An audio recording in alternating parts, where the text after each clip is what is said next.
अस्सलाम वालेकुम दोस्तों। वैसे तो पूरी मेट्रो में ही ब्रिज के ऊपर से ट्रैक बनाने का काम चालू है और बहुत जल्दी यहाँ पर वो काम फिनिश हो जाएगा।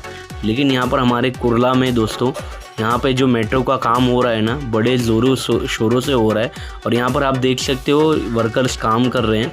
और मुझे काफ़ी खुशी है कि हमारा सिटी बहुत ही स्मार्ट बनते जा रहा है दिन ब दिन।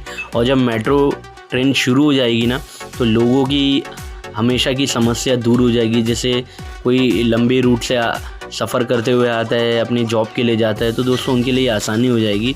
तो दोस्तों मेट्रो ट्रेन के नीचे आप दुकानें देख सकते हो। यहाँ पे अभी मेट्रो ट्रेन जब ऊपर से चलेगी तो यहाँ से नीचे दुकानें भी दिखेंगी। अगर ये व्लॉग पसंद आया तो लाइक और शेयर ज़रूर कर देना और चैनल को सब्सक्राइब कर देना।